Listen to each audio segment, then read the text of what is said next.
Anda sedang mendengarkan UT Radio, Open Education Station for All.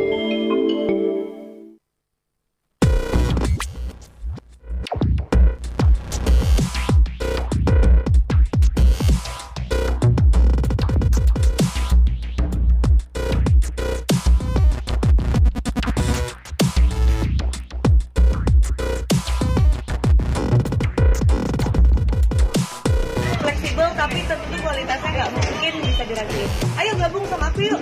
Dah.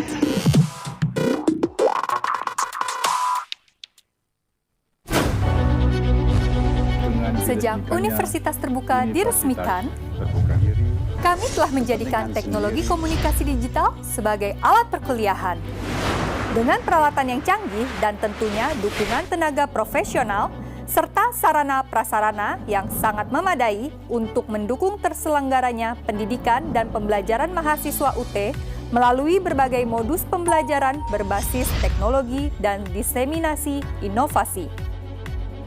Inovasi tiada henti terus kami lakukan untuk menjadi universitas yang network, digital, dan virtual. Telah menjadi pegangan bagi mahasiswa.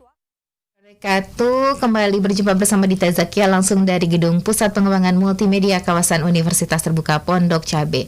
Terima kasih banyak kepada Anda rekan-rekan mahasiswa Universitas Terbuka dan juga UT listeners yang setiap harinya di setiap waktunya selalu setia bergabung bersama program-program UT Radio.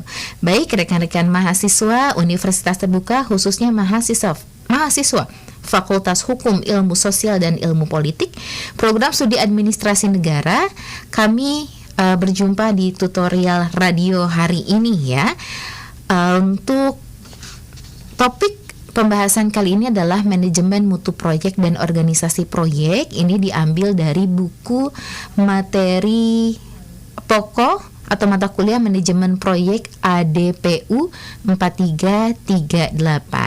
Hari ini di studio telah hadir bersama kami. Ini ada Bapak dosen dari Fakultas Hukum Ilmu Sosial dan Ilmu Politik ya. Baik, untuk Bapak hari ini apa kabarnya? Alhamdulillah baik, Bu Dita. Baik, ini rekan-rekan mahasiswa dan juga UT listeners, hari ini selama 1 jam ke depan kami akan membahas mengenai manajemen mutu proyek dan organisasi proyek. Betul ya Bapak ya? Betul Bu. Baik, untuk Anda yang ingin memberikan pertanyaan ataupun ingin berkomentar, silahkan langsung kirimkan pertanyaan Anda melalui pesan WhatsApp kami di nomor 0812 1039 2726 ataupun Anda bisa kirim DM via Instagram di @radio.ut ataupun Anda bisa mengirimkan komentar saat live streaming berlangsung di channel YouTube kami di Universitas Terbuka TV. Baik Bapak, sebelum kita memulai untuk pembahasan hari ini, boleh sekiranya Bapak menyapa dan memperkenalkan dirinya terlebih dahulu. Silakan Bapak. Ya, terima kasih Bu Rita. Selamat siang rekan-rekan mahasiswa Universitas Terbuka, khususnya Fakultas Hukum Ilmu Sosial dan Ilmu Politik Universitas Terbuka, dan juga terima kasih dari Pak Dita yang telah memperkenalkan saya dan memberikan waktu pada saya untuk memberikan mata kuliah ADPU 4338 manajemen proyek, yang mana khusus pada siang hari ini kita akan mempelajari terkait dengan modul organisasi proyek dan manajemen mutu proyek. Sebelum saya mulai, mungkin saya izin pantun dulu Bu ya. Baik, boleh Bapak. Kalau berkunjung di Universitas Terbuka, jangan lupa jogging di taman dan danau Uti. Pada kesempatan yang berbahagia ini, izinkanlah saya memberikan kuliah. Baik, terima kasih banyak kepada Bapak Dr. Insinyur Dwi Putranto Riau MT yang hari ini sudah berkenan datang ke studio untuk memberikan materi. Sesuai dengan topik kita hari ini, kita akan membahas mengenai atau tentang modul organisasi proyek dan manajemen mutu proyek ya Pak ya, betul? Ya, Bu. Baik, boleh dimulai untuk materinya Bapak, silahkan. Terima kasih Bu Rita terkait dengan mata kuliah organisasi proyek dan manajemen mutu proyek. Pertama-tama mungkin kita akan membahas terkait dengan proyek yang harus dibutuhkan adalah organisasi guna mengimplementasikan suatu proyek. Organisasi proyek ini merupakan suatu wadah tempat kerjasama manusia untuk mencapai tujuan proyek. Oleh karena itunya sebelum membahas manusia yang menjalankan proyek atau SDM ya, maka kita akan bahas organisasi sebagai tempat di mana manusia saling kerjasama. Menurut pakar Santoso dalam bukunya tahun 2009 halaman 39 menjelaskan terdapat 4 kriteria yang mendapat pemilihan bentuk organisasi, yaitu pertama terkait dengan frekuensi adanya proyek baru. Mungkin kalau satu proyek mungkin ya dia perusahaan dapat proyek itu berapa frekuensi yang didapat terkait dengan jumlah proyek yang ada. Dan kedua terkait dengan berapa lama proyek berlangsung, mungkin waktu dihitung.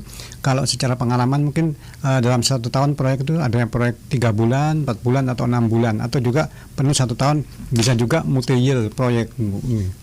Dan juga yang ketiga terkait dengan ukuran proyek, dia ditentukan berdasarkan besaran nilai proyek tersebut. Kalau secara sekarang ini ketentuan-ketentuan daripada peraturan Presiden Perpres nomor 12 tahun 2001 tentang besarnya proyek, mungkin kalau proyek besar mungkin di bawah 15 miliar itu ada kualifikasi untuk perusahaan kecil mungkin, dan juga 15 sampai 5 miliar perusahaan menengah, dan 50 sampai 100 miliar itu perusahaan besar non BUMN. Dan juga keempat terkait dengan kompleksitas hubungan jumlah bidang fungsional yang ada di proyek tersebut. Mungkin kalau ada fungsional terkait dengan yang mengurusi administrasi, teknis, dan juga hubungan dengan masyarakat itu terkait dengan fungsional. Sedangkan menurut ahli Hob dan Manat dalam Nur Hayati tahun 2010 ya, mengidentifikasi 7 faktor yang berpengaruh dalam pemilihan struktur organisasi, yaitu terkait dengan ukuran proyek tadi, kebijakan strategis, kebutuhan terhadap inovasi terbaru, kebutuhan terhadap integrasi jumlah departemen terlibat, dan juga terkait dengan kompleksitas lingkungan, jumlah interface ekstensi. Yang keenam, constraint waktu dan anggaran. Juga yang ketujuh, stabilitas permintaan terkait dengan sumber daya. Terkait itu mungkin kita melihat ada beberapa bentuk dari organisasi proyek, yaitu ada bentuk organisasi yaitu organisasi fungsional. Di ukuran proyek tadi kecil mungkin tadi masuk dalam koalisi kecil ya. Kalau ukuran konsultan kan terkait dengan kecil mungkin proyek di bawah 1 miliar kalau konsultan, tapi kalau kontraktor kan di bawah 15 miliar sesuai ketentuan Perpres 12 tahun 2021. Dan juga ini kepastian atau resiko biaya dan waktu. Kepastian tinggi, juga sedikit resiko. Faktor biaya dan waktu bukan masalah penting karena kan proyeknya kecil, jadi resikonya agak kecil juga. Sedangkan bentuk organisasi yang kedua terkait dengan organisasi proyek murni. Ini ukuran proyek ini menengah, atau kalau ketentuan tadi kan 15 sampai 50 miliar ada dengan kompleksitas sedang atau tinggi. Ini kepastian risiko dan biaya dan waktu adalah proyek yang berisiko tinggi dan penuh ketidakpastian. Biaya dan waktu merupakan hal yang kritis. Sedangkan organisasi metrik ini ada menengah, besar dengan kompleksitas sedang, tinggi. Ini proyek yang berisiko tinggi dan penuh ketidakpastian. Biaya dan waktu merupakan hal yang kritis. Proyek yang sedang besar dengan tingkat kompleksitas sedang tinggi mempunyai tingkat kebutuhan informasi dan sumber daya yang tinggi, sehingga perlu seorang manajer proyek dengan otoritas yang besar. Dan kondisi ini organisasi metrik lebih efektif, sebab jumlah proyek dapat dikerjakan pada waktu yang bersamaan dan dengan sumber daya fungsional. Mungkin itu Bu terkait dengan tadi organisasi proyek yang dapat saya jelaskan. Baik, Pak Dwi, kalau berbicara mengenai organisasi proyek, ini kan berarti membutuhkan sumber daya manusia ataupun SDM begitu dalam mengelola proyeknya itu sendiri. Nah, bagaimana dengan kriterianya? Ya, kalau organisasi kita membutuhkan SDM, ini ada beberapa kriteria. Kalau menurut pakar Dimyanti dan Nurjaman tahun 2018 halaman 5758 dia membagi ada 3 Bu. Ya, terkait dengan prinsip dasar dalam manajemen pengelolaan proyek. Ini dibagi lagi terkait dengan pemahaman sifat khas dan karakteristik proyek, memahami rencana dan proyek yang spesifik, rawan ataupun kritis, membuat perencanaan juga terkait dengan pelaksanaan proyek ya, menentukan penggunaan peralatan juga berdasarkan kebutuhan dalam pelaksanaan proyek, juga melaksanakan tindakan kendali serta perbaikan selama dibutuhkan, memahami dan mengembangkan kualitas pribadi seutuhnya, juga memahami dan melaksanakan peran pimpinan proyek sepenuhnya. Sedangkan yang kedua kriterianya terkait dengan fungsi manajemen atau proses manajemen. Ini ada perencanaan, ya, pelaksanaan dan juga pengendalian dan juga kepemimpinan daripada manajer proyek tersebut. Sedangkan kriteria ketiga adalah kegiatan manajerial untuk pengelolaan proyek. Ya. prinsip dasar pengelolaan sumber daya manusia dalam sektor publik sama dengan pengelolaan sumber daya manusia di sektor swasta. Hal ini juga dipengaruhi oleh paradigma, kalau di kebijakan publik ada paradigma New Public Management atau NPM, atau dalam pemerintahan di mana praktek pengelolaan pemerintah banyak mengadopsi dari best practice sektor privat. Perbedaannya adalah pengelolaan sumber daya manusia di sektor publik harus tunduk pada regulasi, sedangkan kalau sektor swasta kan berdasarkan kebijakan perusahaan tersebut. Baik. Mungkin itu Bu. Baik, jadi Pak Dwi ada 3 kriteria untuk SDM pengelola proyek begitu ya. Yang pertama yang pertama itu berdasarkan prinsip dasar dalam manajemen pengelolaan proyek. Kemudian yang keduanya fungsi manajemen ya Pak, fungsi manajemen proyek. Yang ketiganya adalah kegiatan manajerial untuk pengelolaan proyek ya Pak Dwi. Baik, waktu merupakan sumber daya yang sangat penting dalam satu proyek karena biasanya berbicara mengenai uang ya Pak Dwi. Pengaturan waktu atau penjadwalan dimaksudkan ini agar proyek dapat berjalan secara efektif ya. Bagaimana manfaat waktu dalam jadwal proyek nih Pak? Ini saya mengutip di bukunya manajemen proyek tersebut, ada seorang ahli Pak Dimyati dan Nujaman, ini bukunya tahun 2014 di halaman 360 dia membagi terkait dengan manfaat proyek ada 6 terkait dengan 1 memberikan pedoman terhadap unit pekerjaan atau kegiatan mengenai batas-batas waktu untuk mulai dan akhir dari masing-masing tugas. Yang kedua juga memberikan sarana bagi manajemen untuk koordinasi secara sistematis dan realistis. Yang ketiga memberikan sarana untuk menilai kemajuan pekerjaan. Yang keempat menghindari pemakaian sumber daya yang berlebihan dengan harapan proyek dapat selesai sebelum waktu yang ditetapkan. Yang kelima memberikan kepastian waktu pelaksanaan pekerjaan. Dan keenam merupakan sangat penting dalam pengendalian proyek. Sedangkan penyusunan jadwal yang harus kita perhatikan dalam dalam proyek adalah terkait dengan situasi dan kondisi di lapangan. Mungkin ini dimaksudkan untuk mengetahui hambatan dan kemudahan yang terdapat di lapangan. Juga faktor cuaca ya, kita juga mengetahui bahwa faktor cuaca sangat berpengaruh terhadap hasil kerja suatu proyek. Misalnya suatu proyek jalan ya tidak bisa mengaspal Bu ya pada waktu hujan juga. Itu perlu diperhatikan juga. Ketiga, terkait sumber daya yang dimiliki oleh pelaksana seperti tenaga kerja, kemampuan dan keterampilan kerja, dan kapasitas alat-alat kerja. Ini juga harus diperhatikan terkait dengan kompetensi dari tenaga kerja tersebut. Yang keempat, terkait dengan jenis dan volume pekerjaan yang akan dilaksanakan. Yang kelima, batas waktu yang diberikan oleh pemberi tugas. Mungkin kalau pemberi tugas atau owner ya dalam proyek kan biasanya kan dia memberikan jangka waktu harus selesai dalam 6 bulan atau 1 tahun selesai pekerjaan proyek tersebut. Itu adalah salah satu batasan waktu. Mungkin yang keenam terkait dengan spesifikasi pekerjaan dilihat dari proyek yang direncanakan, sehingga dapat ditentukan pekerjaan apa saja yang harus didahulukan dan harus mendapat prioritas kualitas tertentu. Mungkin itu Bu terkait dengan manfaat jadwal kegiatan dan juga penyusunan jadwal. Baik, ini kan perkiraan, sekarang kita ngomongin perkiraan biaya begitu Pak Dwi ya. Perkiraan biaya untuk pekerjaan proyek ini kan sudah tentu lebih sulit dibandingkan perkiraan biaya untuk kegiatan rutin. Nah, bagaimana cara pendekatannya? Kalau kegiatan untuk biaya ini ya kita juga sesuai dengan faktor-faktor tertentu seperti inflasi, suku bunga, nilai tukar, dan anggaran tahun lalu mungkin itu sebagai acuan kita Bu dalam menentukan biaya proyek yang ada ya. Sementara itu penganggaran proyek tidak bisa semudah sebab harus disesuaikan dengan kebutuhan proyek. Guna memudahkan proses penganggaran, para ahli melakukan tahapan manajemen yaitu menurut GAN ya tahun 2017, manajemen biaya dalam manajemen proyek meliputi tahap seperti cost estimating atau perkiraan biaya yang dibutuhkan untuk menyelesaikan suatu proyek ya. Cost budgeting mungkin dia terkait dengan biaya penganggaran ya, yang menggabungkan estimasi biaya sumber daya yang dibutuhkan, mungkin terkait dengan jumlah proyek atau paket pekerjaan dan biaya kegiatan lainnya sehingga membentuk suatu rencana biaya yang sistematis. Baik. Juga terkait dengan cost control terkait pengendalian biaya. Faktor-faktor yang mengakibatkan fluktuasi biaya dapat dikendalikan dengan beberapa alat manajemen biaya. Yang kedua terkait dengan proses yang dilakukan dalam manajemen biaya proyek menurut organ atau terkait dengan perencanaan sumber daya. Kita tahu kalau sumber daya kan ada beberapa, mungkin terkait dengan SDM, sarana peralatan, itu termasuk dalam sumber daya proyek.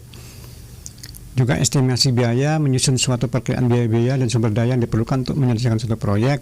Yang tiga terkait dengan penganggaran biaya. Yang keempat adalah pengendalian biaya, melakukan pengendalian terhadap perubahan-perubahan pada anggaran proyek. Dari kedua pendapat ahli tersebut ya, estimasi biaya perlu dilakukan sebagai tahapan awal dalam melakukan penganggaran. Estimasi ya, biaya untuk pekerjaan proyek terutama dilakukan terhadap biaya tenaga kerja dan bahan baku ya. Kita ketahui maka suatu proyek kan dengan ada tenaga kerja itu proyek bisa selesai Bu, ya tergantung kompetensinya juga dan juga bahan yang kita supply untuk mengerjakan proyek tersebut. Untuk pekerjaan proyek yang bersifat pengembangan produk misalnya, estimasi biaya akan lebih sulit dilakukan karena belum pernah ada pekerjaan yang serupa sebelumnya. Sementara itu untuk pekerjaan yang bersifat adaptif dari pekerjaan lain yang sudah ada, estimasi lebih mudah dilakukan.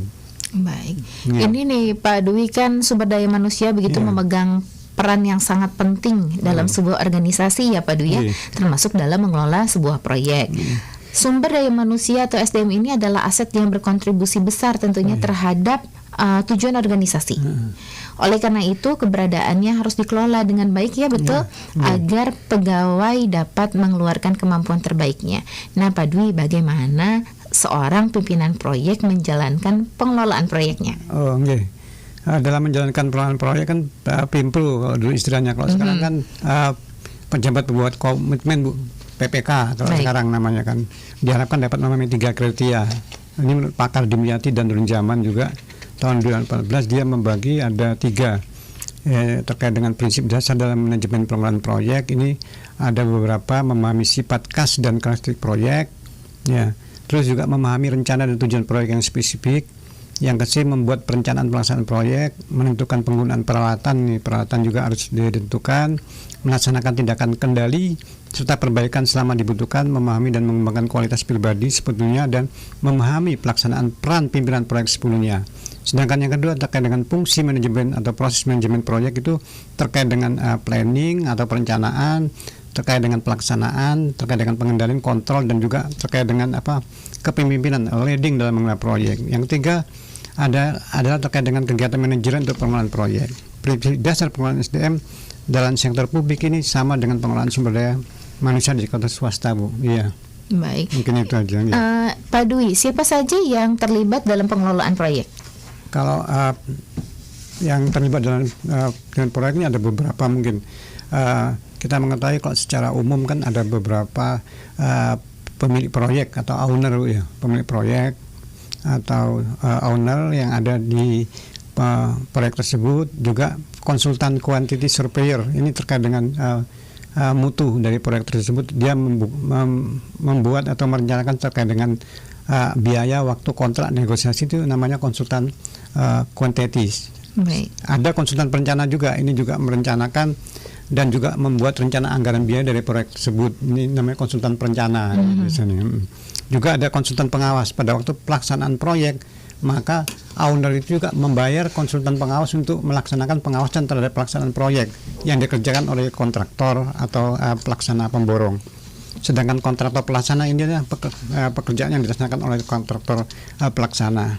Sedangkan kontraktor pelaksana ini menurut Dimyati dan Nurjaman ini, dia akan melaksanakan semua kesepakatan yang ada dalam kontrak kerja, baik dari segi penjadwalan pelaksanaan maupun masa pemeliharaan.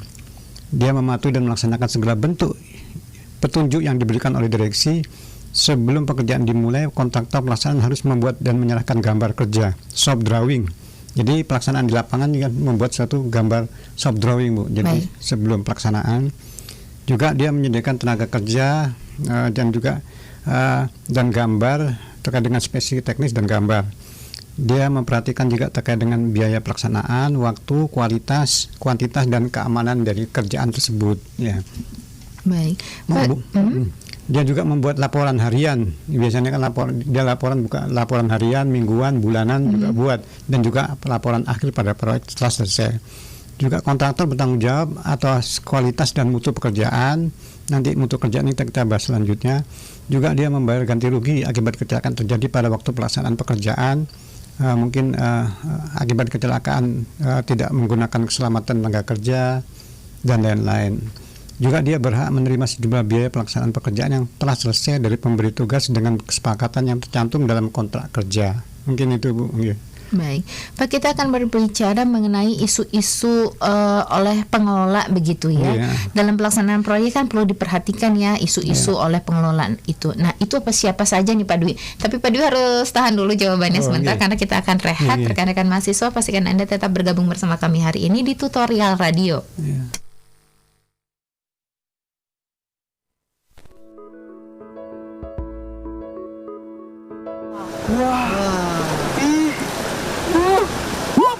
Wawi. Ini dilihat dulu, bagus ini loh ya kan? Iya. Waduh, Mbak Sri, aku seneng banget. Akhirnya aku kesampaian Mbak Sri. Aku kuliah sambil nelayan. Wah, aku pengen cepet-cepet ke universitas terbuka. Sampean ini dibilangin dari dulu nggak pernah mau mesti ngeyel. Iya Mbak, dia itu maunya cari ikan aja, cari duit. Makanya, nih Mas Santo, saya kasih tahu, universitas terbuka itu ada di mana-mana. Wah, universitas terbuka ada di mana-mana. Ada di sekitar kita.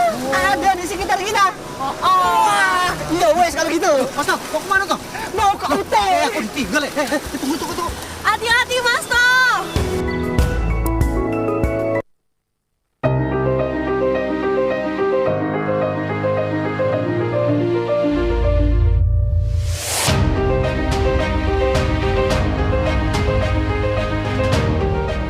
Datang di Universitas Terbuka. Kali ini aku akan mengajak kamu untuk virtual campus tour di Universitas Terbuka. Universitas Terbuka atau UT memiliki kantor pusat di Pondok Cabe, Tangerang Selatan, serta 39 unit program belajar jarak jauh atau UPBJJ yang tersebar di seluruh Indonesia.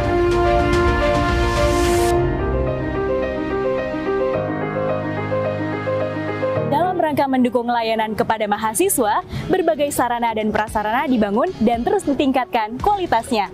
Ayo kita mulai.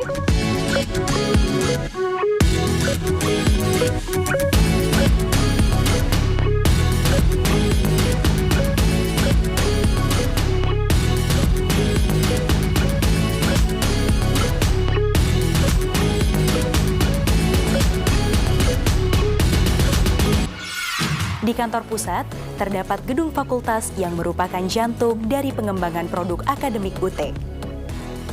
Gedung fakultas telah dilengkapi dengan sarana dan prasarana untuk mendukung kenyamanan bekerja. Terdapat 4 fakultas di Universitas Terbuka dan 1 sekolah pasca sarjana. Fakultas Keguruan dan Ilmu Pendidikan, Fakultas Sains dan Teknologi, Fakultas Hukum, Ilmu Sosial dan Ilmu Politik, dan Fakultas Ekonomi, serta Sekolah Pasca Sarjana. Gedung fakultas memiliki sarana dan prasarana yang terstandar yang terdiri dari masing-masing fakultas menempati 2 lantai. 1 lantai diperuntukkan untuk ruang layanan mahasiswa, ruang konsultasi mahasiswa, ruang dekan, ruang wakil dekan, ruang kepala bagian tata usaha, ruang tenaga kependidikan, dan ruang sidang. Ruang sidang dilengkapi dengan fasilitas video conference yang digunakan untuk rapat koordinasi dengan dosen yang tersebar di UPBJJ, serta ujian sidang untuk mahasiswa pasca sarjana. Ruang dosen menempati 1 lantai yang terdiri dari ruang sidang, ruang dosen, ruang ketua jurusan, dan ruang ketua program studi. Masing-masing lantai dilengkapi dengan ruang makan, musola, dan toilet yang nyaman dan bersih. Masing-masing dosen dan tenaga kependidikan memiliki kubikel sebagai ruang kerja. Kubikel ini berukuran 2 x 1,5 meter. Setiap kubikel dilengkapi dengan komputer yang telah terinstal Microsoft 365 yang berlisensi. Untuk mendukung layanan kepada mahasiswa, Universitas Terbuka juga memiliki beberapa sarana dan prasarana pendukung sebagai berikut.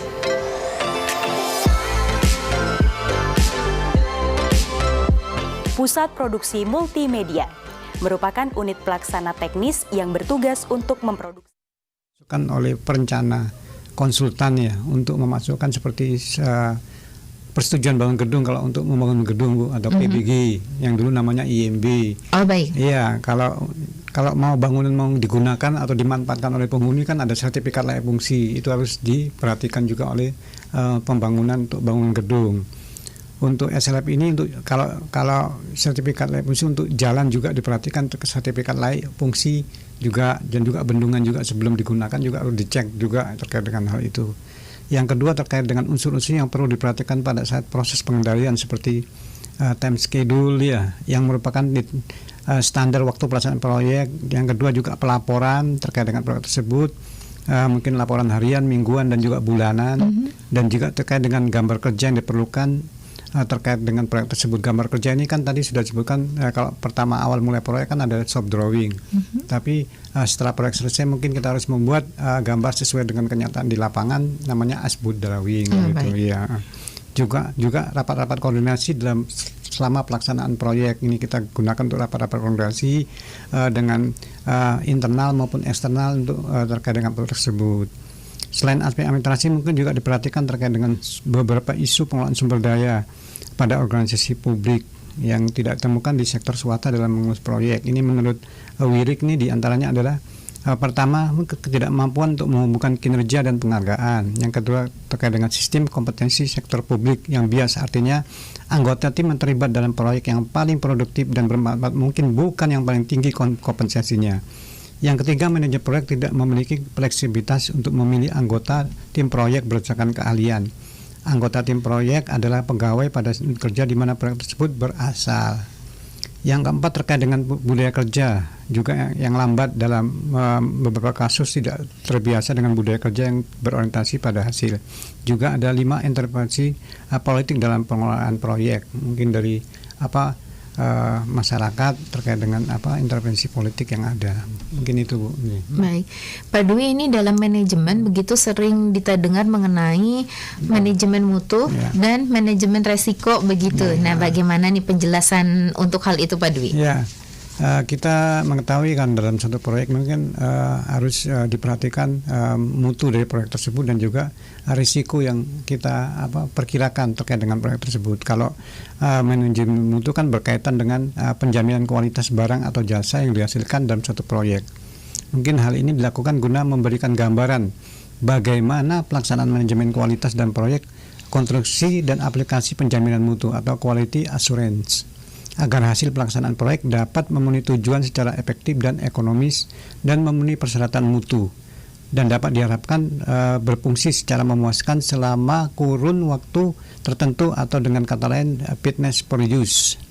Yang kedua terkait dengan manajemen risiko, ini berkaitan dengan proses identifikasi, mengukur dan memastikan risiko dan mengembangkan strategi untuk mengelola risiko yang muncul pada saat proyek berlangsung. Tujuannya adalah manajemen risiko ini adalah meningkatkan peluang dan dampak positif dan mengurangi peluang dan dampak peristiwa yang merugikan proyek Bu. Baik, Pak Dwi, dalam pelaksanaan pembangunan konstruksi di Indonesia ditemui banyak kegagalan konstruksi begitu ya, dengan penyebabnya salah satu dengan penyebab salah satunya akibat pelaksanaan konstruksi yang tidak sesuai dengan standar kualitas yang ditetapkan. Kejadiannya sangat banyak sekali, contohnya salah satunya adanya runtuhnya flyover, kemudian rusak dan runtuhnya bangunan sekolah yang baru kemudian BG yang miring dan lain sebagainya, yang menunjukkan masih rendahnya kepedulian terhadap pelaksanaan konstruksi yang memenuhi kualitas yang diharapkan. Ini apa sih sebabnya Pak Dwi? Mungkin pada waktu proyek pelaksanaan mungkin kita harus mengikuti mutu. Bahkan padahal di proses proyek kan jaminan mutu atau kualitas dari proyek ini memang tercantum di kontrak itu, harus sesuai dengan mutu ya. Kalau selama penyelidikan kita juga kegagalan konstruksi banyak disebabkan karena tidak diterapkannya standar kualitas ya. Pelaksanaan konstruksi dan tidak sesuai mutu hasil pekerjaan yang mana secara umum tidak mengikuti arahan mutu sebagaimana diatur dalam dokumen kontrak. Dalam pelaksanaan proyek konstruksi, sasaran pengelolaan proyek atau proyek manajemen di samping biaya dan jadwal adalah pemenuhan persyaratan mutu ya. Kalau persyaratan mutu itu diserahkan ke owner. Tapi kita dalam pelaksanaan proyek-proyek publik Bu ya, terkait dengan mungkin di bangunan gedung ya, bangun gedung kan kita juga ada pada waktu pertama kita membangun atau memasang tembok kan itu harus memperhatikan spek daripada semen tersebut atau campuran semen atau istilahnya slum test ya, kita mengukur keterkaitan dengan semen tersebut. Mungkin campurannya kan harus memenuhi, kalau standar beton kan dia harus 1, 2, 3 atau satunya semen, 2 kerikil, 3 pasir, itu kan ukuran daripada konstruksi beton. Kalau mungkin di jalan Bu, kita kalau pada waktu jalan sudah selesai, kita ada tes kordil atau mengukur ketebalan ukuran dari aspal tersebut, dan juga ada kita mengukur terkait dengan kadar aspal yang ada di proyek tersebut itu sesuai dengan kesepakatan di kontrak apa tidak. Juga kalau di pekerjaan irigasi atau drainase Bu, atau di pelengsengan suatu itu, kita juga pakai mensyaratkan untuk terkait dengan kuat tekan atau mutu, spek atau batu kali. Mungkin ini ada kekuatan tekan dari beton tersebut 5,2 MPa. Juga ini perbandingannya 1 PC atau semen 4 pasir terkait dengan pelengsengan.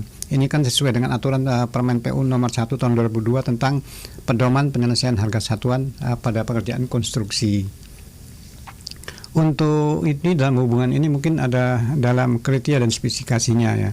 Terus terkait dengan pada tahap mencapai tujuan tersebut secara efektif dan ekonomis, diperlukan juga pemeriksaan di tahap akhir Bu, atau namanya PAU. Sebelum diserahkan kita harus mutunya harus disesuaikan kepada pemilik proyek. Juga diperlukan serangkaian tindakan sepanjang siklus proyek, mulai dari penyusunan program, perencanaan, pelaksanaan, dan juga pelaksanaan pengendalian mutu. Ini dikenal dengan penjaminan mutu atau quality assurance. Suatu barang belum tentu dikatakan bermutu baik bagi seorang, belum tentu bermutu baik bagi orang lain. Kata mutu atau kualitas bersifat sangatlah subjektif.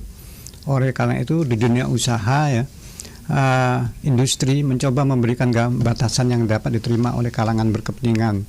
Misalnya ISO 8402, ini ISO tahun 86. Baik, ini maaf tadi disebutkan bahwa mutu sesuai ISO 8402 itu tahun 86 ya, dan penerapan dalam dan penerapan dalam proyek begitu. Apa yang dimaksud dengan ISO 8402 ini Bapak? Kalau ISO 8402 ini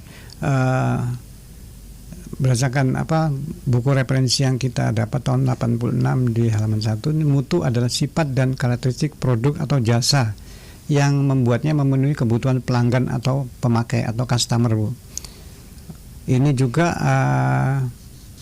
setelah dipahami arti mutu proyek, langkah berikutnya adalah kita mengelola aspek mutu tersebut dengan benar dan tepat sehingga tercapai apa yang disebut dengan fitness for use, yaitu pengelolaan yang bertujuan mencapai persyaratan mutu proyek pada pekerjaan pertama tanpa adanya pengulangan dengan cara efektif dan ekonomis. Juga terkait juga kita memperhatikan masalah tersedianya produk, keandalan dan masalah pemeliharaan. Di samping ISO 8402 juga ada ISO 9001 terkait dengan penggunaan manajemen mutu dengan penerapannya, langkah-langkah dan manfaat beberapa tersebut pada suatu proyek. Juga pengelolaan mutu proyek juga merupakan unsur dari pengelolaan proyek secara keseluruhan. Ini kita penerapannya terkait dengan ini pertama, meletakkan dasar filosofi dan mutu proyek. Yang kedua, memberikan keputusan strategis mengenai hubungan antara mutu dan jadwal. Juga membuat program penjaminan dan pengendalian mutu proyek. Yang keempat juga implementasi program quality assurance dan quality control. Baik. Jadi tadi ada 4 poin ya Pak ya? Iya, 4 poin. Ada 4 poin. Iya. Baik, ada 4 poin: meletakkan dasar filosofi dan mutu proyek, kemudian memberikan keputusan strategis mengenai hubungan antara mutu dan jadwal. Ada lagi yang poin ketiganya, membuat program penjamin dan pengendalian mutu proyek. Kemudian yang poin keempatnya, implementasi program ya Pak Dwi ya. Baik, silakan dilanjutkan Bapak untuk materinya. Terkait ini mungkin penjaminan mutu secara sistematis, lengkap dan jelas ini dalam proyek ini, menurut ISO 9001 ini sistem manajemen mutu adalah melakukan AMDAL serta tindakan tanggung jawab social responsibility sebagai kewajiban moral organisasi proyek yang bersangkutan. Mungkin kalau kita melihat proyek-proyek pemerintah atau swasta kan berarti kan juga ada terkait dengan jaminan sosial bagi masyarakat yang di sekitarnya proyek, Bu ya. Gitu. Untuk proyek besar yang kompleks mungkin data dihasilkan dari uji coba, dan juga terkait dengan penjaminan mutu ini sama dengan biaya dan jadwal, maka pada mutu diperlukan suatu program penjaminan mutu sistematis, lengkap dan jelas. Mungkin terkait dengan suatu program mutu yang susun dan dokumen minimal meliputi yaitu terkait dengan pertama perencanaan yang sistematis, penyusunan batasan dan kriteria, dan 3 penyusunan organisasi dan pengisian personil untuk melaksanakan kegiatan penjaminan mutu. Yang keempat, pembuatan prosedur pelaksanaan kegiatan. Yang kelima, identifikasi peralatan yang akan digunakan, dan juga 6, identifikasi kegiatan-kegiatan yang memerlukan bantuan dari pihak ketiga. Dan juga terkait dengan ini, menurut Joseph P. Juran dalam buku Hanas tahun 2014 halaman 54, juga ini ada definisi terkait dengan kualitas, yaitu kesesuaian untuk penggunaan atau fitness for use.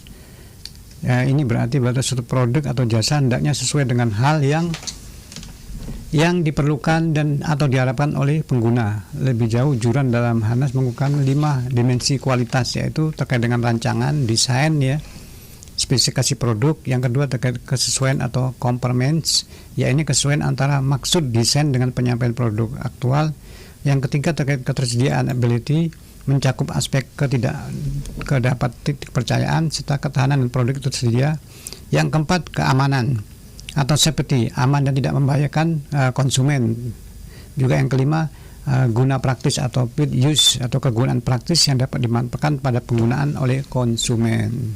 Baik, Pak Dwi, penjaminan mutu bagi proyek apa sih gunanya, Pak?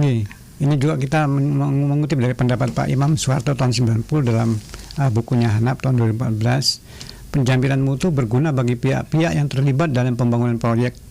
Dirinci sebagai berikut. Mungkin kalau untuk pemerintah kan menjaga dan meyakinkan agar metode konstruksi, material dan peralatan yang digunakan dalam membangun proyek memenuhi standar dan peraturan yang telah ditentukan.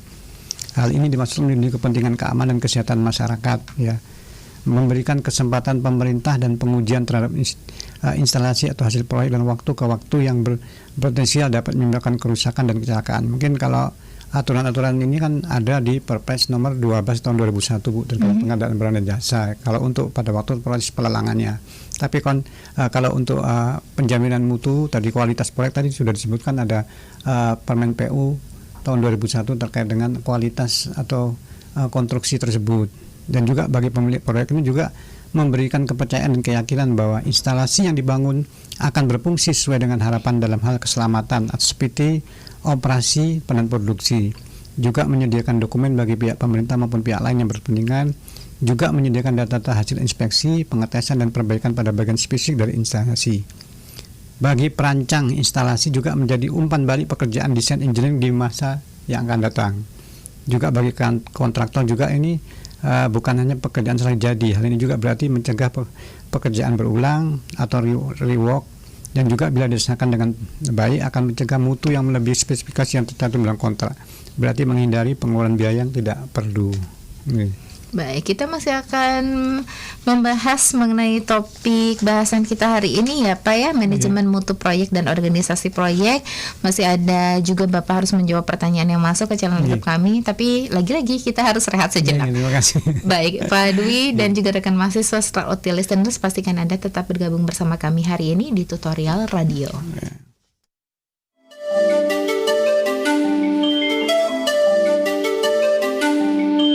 Anda sedang mendengarkan UT Radio, Open Education Station for All.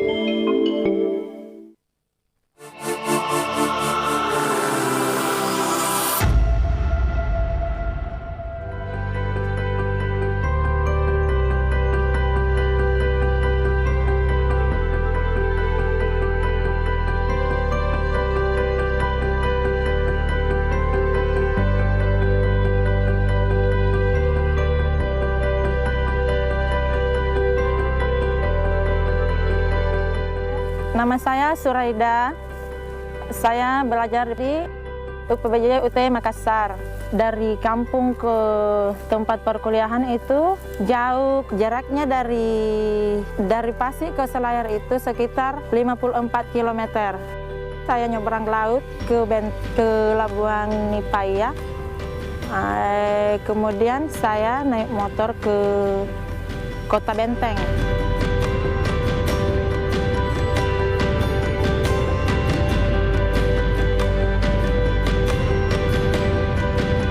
Banyak yang saya alami yaitu terkendala hujan di jalanan.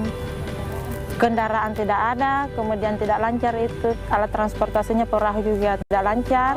Kemudian akses internetnya juga tidak ada di sana. Sehingga kita nanti ke Pokjar baru bisa main internet, cari informasi. Kemudian jarak tempuhnya juga itu susah sekali ya. Dengan adanya IT ini, saya bisa belajar mandiri. Pokoknya ilmu yang saya dapat di sini, saya bisa fungsikan di sekolah, di tempat saya mengajar. Kemudian banyak pengetahuan yang saya dapat, banyak ilmu yang saya dapat dari perkuliahan saya ini, terutama dalam proses belajar mengajar, kemudian administrasi di sekolah, banyak. Kemudian ada lagi pengalaman yang saya dapatkan waktu saya ke Lombok. Bagaimana keseruannya di sana, bisa berkumpul sama teman-teman fakultas di seluruh Indonesia Timur, bisa mempunyai teman yang banyak, pengalaman yang banyak. Pokoknya saya ingin membahagiakan kedua orang tua saya. Melalui ilmu yang saya miliki, insya Allah saya berhasil, sukses nanti, dan saya bisa menjadikan kedua orang tua saya bisa membuat dia bahagia. Untuk mama, untuk ibu saya yang tersayang, saya bangga sekali punya ibu seperti itu. Meskipun dia sakit, dukungan moralnya tetap ada. Dimanapun saya berada, komunikasi lewat telepon juga tidak pernah putus-putus.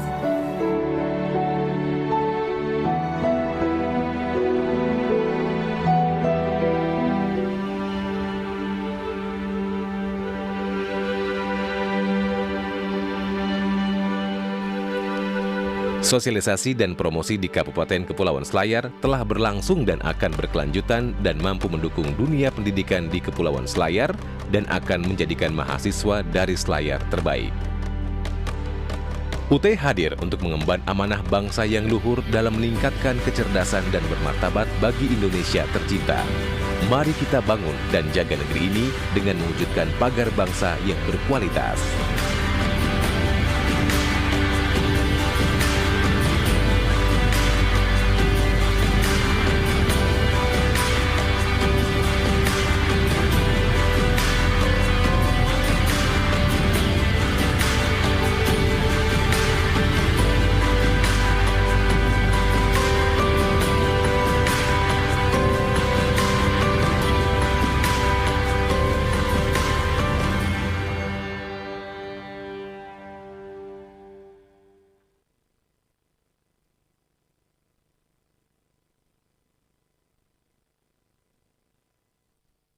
Saat pandemi belum berakhir, saat semua tiada pasti, tidak ada yang pernah siap. Pendidikan tinggi pun harus beradaptasi. Kita harus hadapi dengan kebiasaan baru. Universitas terbuka, lebih dari 37 tahun, selalu siap dengan akses pendidikan tinggi, terbuka, dan jarak jauh.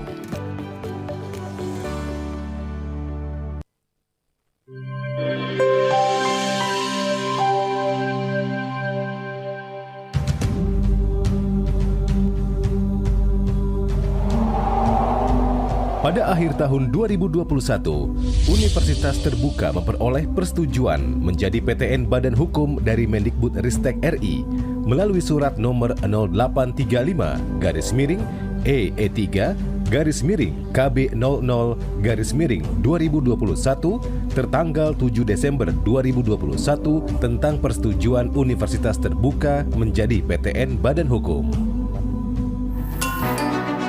Selamat datang di Universitas Terbuka, perguruan tinggi negeri ke-45 di Indonesia.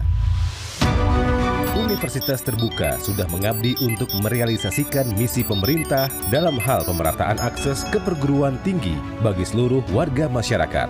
Dengan demikian, UT ikut serta meningkatkan daya tampung perguruan tinggi negeri dengan jangkauan layanan di 515 kabupaten kota di Indonesia dan layanan di lebih dari 50 negara. UT memiliki 39 kantor unit program belajar jarak jauh atau UPBJJ dan 1 pusat layanan untuk mahasiswa luar negeri.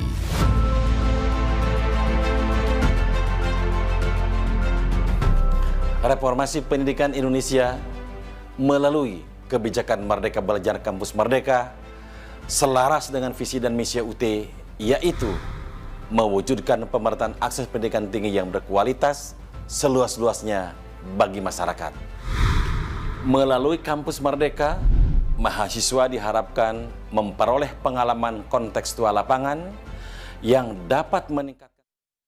For All tiba di segmen ketiga. Terima kasih Anda masih setia bersama Dita dan juga Pak Dwi hari ini. Pak Dwi, kita akan langsung lanjut lagi ke materinya ya. Setiap proyek ini dapat mengandung resiko yang dapat mengancam ketidakberhasilan pelaksanaan proyek begitu ya. Hampir di setiap para ahli berpendapat bahwa resiko merupakan salah satu bentuk ketidakpastian begitu ya Pak Dwi. Dengan demikian resiko proyek adalah peristiwa yang tidak pasti yang bila terjadi memiliki pengaruh positif ataupun negatif terhadap minimal salah satu tujuan proyeknya begitu. Resiko ini mungkin memiliki banyak penyebab ya Pak Dwi ya, sehingga memungkinkan menimbulkan lebih dari satu dampak.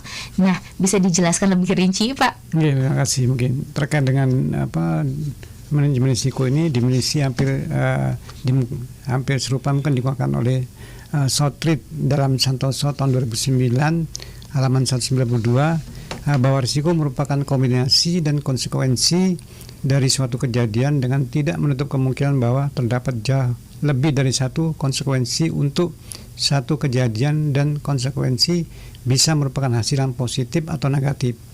Risiko juga didefinisikan sebagai ukuran dari probabilitas ya, dan konsekuensi dari ketidaktercapaian tujuan proyek. Ini menurut Cancer halaman 281. Konotasi risiko pada umumnya dipandang sebagai suatu yang negatif atau sebuah kerugian ya. Keberadaan risiko harus dikelola dengan baik oleh organisasi sehingga mampu meningkatkan kinerja organisasi. Kessner juga dalam buku Pak Santoso tahun 2009 halaman 192 memandang bahwa risiko merupakan suatu kesempatan dalam terminologi kuantitatif dari suatu kejadian bahaya yang dimestikan.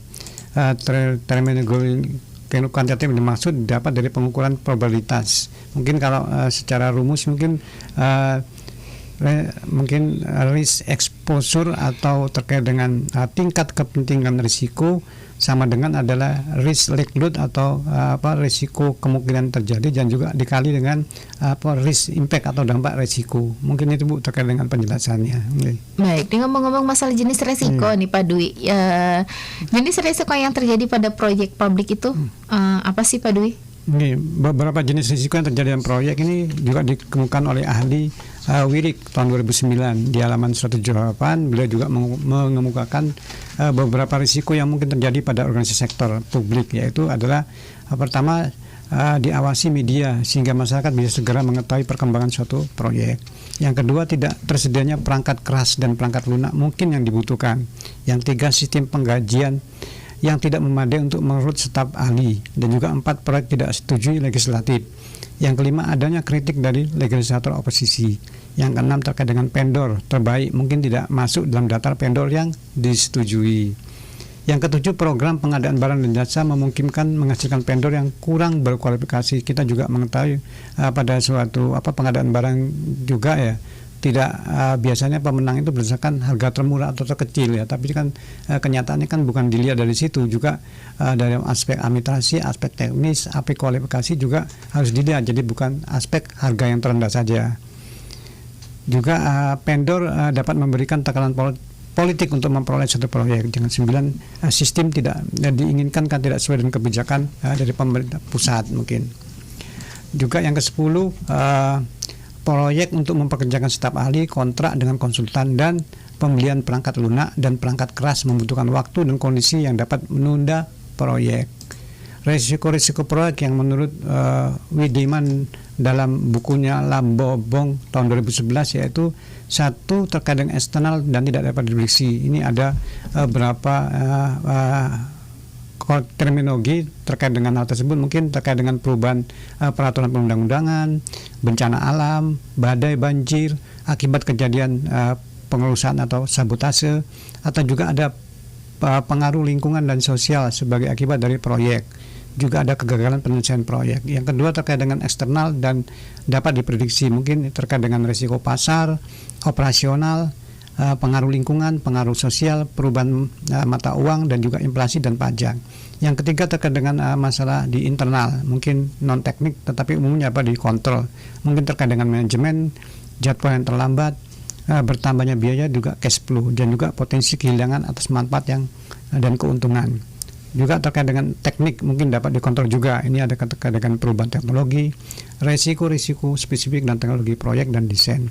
Dan juga hukum, timbulnya kerusakan akibat dari lisensi, hak paten, gugatan dari luar, juga gugatan dari dalam, hal yang tak terduga. Juga menurut pendapat dari Plagnagan dan Norman tahun 93, resiko-resiko dalam proyek konstruksi adalah terkait dengan penyelesaian yang gagal sesuai dengan desain yang telah ditentukan atau ditetapkan waktu konstruksi. Kegagalan untuk memperoleh gambar perencanaan, detail perencanaan, izin dengan waktu yang tersedia. 3. Kondisi tanah yang tidak terduga, juga cuaca yang sangat buruk. Mungkin terkait dengan banyak bangunan yang kena cuaca yang buruk, mungkin lepas atau konstruksi atapnya tidak kuat dalam mengangin beban-beban angin mungkin. Juga pemogokan tenaga kerja, kenaikan harga yang tidak dapat terduga tenaga kerja dan bahan. Kita sering juga mengetahui pada waktu proyek terlaksana mungkin harga-harga bahan naik, biasanya gitu ya. Nah, ini mungkin risiko bagi suatu kontraktor atau vendor ya dalam merubah atau mengulang terkait dengan rencana anggaran yang sudah ditetapkan. Mungkin disesuaikan dengan inflasi yang ada. Juga terkait dengan kecelakaan terjadi di lokasi yang menyebabkan luka, kerusakan terjadi pada struktur akibat kerja yang jelek, juga kejadian tidak terduga, banjir, gempa bumi, dan lain sebagainya. Juga klaim dari kontraktor akibat kehilangan dan biaya akibat keterlambatan produksi karena detail desain dan tim desain. Juga kegagalan dalam penyelesaian proyek dengan budget yang telah ditetapkan. Baik, kalau sekarang nih Pak Dwi, Dita ingin penjelasan dari Pak Dwi mengenai manajemen risiko dalam pengelolaan proyek publik. Oh gitu ya. Kalau manajemen proyek dalam proses sistematis itu untuk merencanakan, mengidentifikasi dan menganalisis dan merespon risiko proyek.